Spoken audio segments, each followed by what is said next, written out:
اس سے بھی آج کے دور کے اندر بھی جب ہم بحثیں لے کر بیٹھ جاتے ہیں، اہل تشیع جب اہل سنت کے ساتھ بحث کرتے ہیں، وہ کہتے ہیں جی حضرت علی کی خلافت حق تھا، ابو بکر و عمر نے رضی اللہ عنہم نے اس کو جو ہے وہ غصب کیا، نعوذ باللہ. تو ہم ان بحثوں میں الجھ جاتے ہیں. اس کا بھائیو ایک ہی جواب ہے، تلک امۃ قد خلت لہا ما کسبت ولکم ما کسبتم. دیکھیں علی بھائی کتنی اچھی باتیں کر رہا ہے، پر اللہ جانے ہونے نو کی دورہ پہ گیا. تو بھائیو اگر ابراہیم علیہ السلام اور اسحاق علیہ السلام اور اسماعیل علیہ السلام اور یعقوب علیہ السلام اور ان کے 12 بیٹوں کے بارے میں اللہ تعالیٰ فرما رہا ہے کہ وہ فوت ہو کے اللہ کے پاس جا چکے، اپنے اعمال ساتھ لے گئے، وہ امت گزر چکی ہے، ان کے مال ان کے ساتھ. تو سیدنا ابوبکر، سیدنا عمر، سیدنا عثمان، سیدنا علی رضی اللہ عنہم اجمعین کوئی پیغمبر تو نہیں ہے نا. ان سے اگر کسی معاملے میں خطا ہوئی یا ان کے آپس کے اختلافات تھے، وہ ہم کہیں اللہ کے سپرد. اللہ تبارک و تعالیٰ ان کو آپس میں راضی کر کے انشاءاللہ ان کا داخلہ جنت میں فرمائے گا انشاءاللہ. تو ان بحثوں میں نہ ہم الجھیں، ہم یہ دیکھیں کہ ہمیں کیا کرنا ہے. ہمیں کیا کرنا ہے؟ اس ایک الہ کی عبادت. بتائی گئی ہیں، ایک جو شروع میں ایمان لے آئے، دوسرے پکے منافق، اور تیسرے ملے جلے اعمال کرنے والے. میں حضرت معاویہ کو، حضرت مغیرہ کو، عمر بن عاص رضی اللہ عنہم اجمعین کو اس تیسری کیٹیگری میں سمجھتا ہوں. ملے جلے اعمال، اچھے برے اعمال.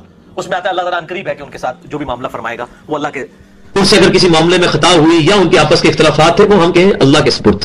میں معاویہ بن ابی سفیان، مغیرہ ابن شعبہ، عمر ابن عاص، بسر بن ارطاہ رضی اللہ عنہم اجمعین کو اس حوالے سے صرف عزت کرتا ہوں کہ وہ اصحاب ہیں. باقی جو ان کے اعمال ہیں وہ اللہ کو خود جواب دہ ہے. میں لعنت کا قائل نہیں ہوں، لیکن ڈنکے کی چوٹ پہ بخاری و مسلم کے حدیث کی روشنی میں ان کی غلطیاں بیان کرتا ہوں. ان سے اگر کسی معاملے میں خطا ہوئی یا ان کے آپس کے اختلافات تھے، وہ ہم کہیں اللہ کے سپرد. ڈنکے کی چوٹ پہ بخاری و مسلم کے حدیث کی روشنی میں ان کی غلطیاں بیان کرتا ہوں. ماموں کے بیٹے کے بارے میں ہو جائے، یزید کے بارے میں، کیونکہ حضرت معاویہ ہمارے روحانی ماموں ہیں، ساڈے مامے دا پتر تے لگتا ہے یزید. پر وہی گل ہے کہ حضرت نوح دا بیٹا اگر غلط کام کرے گا تو نوح علیہ السلام کی وجہ سے اس کو کوئی نہیں سپورٹ ملے.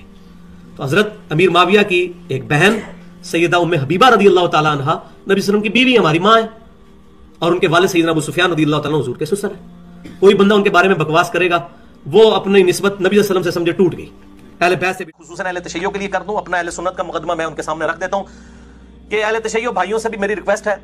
جیسے محمد علی مرزا ہے، انجینئر ہے. اچھا، کافی نوجوان مجھے کہتے ہیں مولانا آپ ان کو جواب کیوں نہیں دیتے؟ میں نے کہا آپ ان چکروں میں کیوں پڑتے ہو؟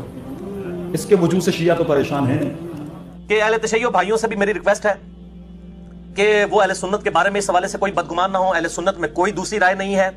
ہم حضرت معاویہ ہوں، حضرت مغیرہ ابن شعبہ ہوں، حضرت عمر ابن عاص ہوں، حضرت بسر ہوں رضی اللہ عنہم اجمعین، ہم صرف ان کا اتنا دفاع کرتے ہیں کہ ان پہ لعنت نہ کریں. ان کے مرنے کے بعد وہ اللہ کے پاس جا چکے ہیں، اللہ جانے ان کا معاملہ.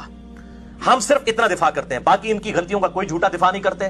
کوئی بندہ ان کے بارے میں بکواس کرے گا، وہ اپنی نسبت نبی صلی اللہ علیہ وسلم سے سمجھے ٹوٹ گئی. لیکن اب ہم اپنی زبان تو کم از کم کھولیں گے. اس زمانے میں تو ہم نے تلوار بھی اٹھا لینی تھی، تو اب آپ تلوار سے بچ گئے لیکن زبان سے نہیں بچیں گے. کوئی بندہ ان کے بارے میں بکواس کرے گا، وہ اپنی نسبت نبی صلی اللہ علیہ وسلم سے سمجھے ٹوٹ گئی. لیکن اب ہم اپنی زبان تو کم از کم کھولیں گے. تو اب آپ تلوار سے بچ گئے لیکن زبان. ساتھ ساتھ میں نے چیزوں کو کھول کر بیان کرنا شروع کیا.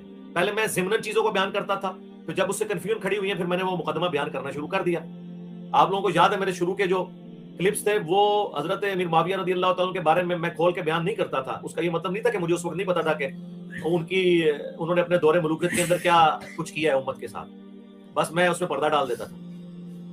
پھر جب حالات سازگار ہوئے تو میں نے اس کو کھول کر میں نے کہا تھا یہ چھپا ہوا رافضی ہے. اب میں کہتا ہوں یہ کھلا رافضی ہے. واہ، اس پلانٹ ارتھ پہ کون سا رافضی ہے جو حضرت معاویہ رضی اللہ تعالیٰ عنہ کہتا ہو، حضرت مغیرہ ابن شعبہ رضی اللہ تعالیٰ عنہ کہتا ہو، حضرت عمر بن عاص رضی اللہ تعالیٰ عنہ کہتا ہو.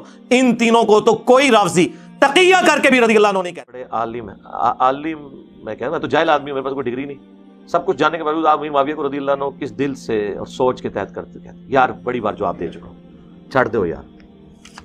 دل پہ پتھر رکھ کے کہتے ہیں، ہمیں پتہ ہے دل پہ پتھر رکھ کے کہتے ہیں. پہ کون سا رافضی ہے جو حضرت معاویہ رضی اللہ تعالیٰ عنہ کہتا ہو ہم سیدنا معاویہ رضی اللہ تعالیٰ عنہ کے ساتھ محبت کرتے ہیں؟ دل پہ پتھر رکھ کے کہتے ہیں، ہمیں پتہ ہے. لیکن کیا کریں، شرعی احکام کئی چیزیں انسان کو ہضم نہیں ہو رہی ہوتی ہیں، لیکن کچھ شرعی حکمتیں ہوتی ہیں، کچھ دین کے تقاضے. وہ تھا قرآن کیسے محفوظ ہوا، اس میں نے ڈیٹیل سے گفتگو کی تھی، لیکن میں آج اس کو مختصر بات کر رہا ہوں کہ قرآن پاک 25 سال کے اندر کتابی شکل تک پہنچا. اس میں سے سب سے پہلے نبی صلی اللہ علیہ وسلم کے مبارک دور میں وحی لکھوائی گئی.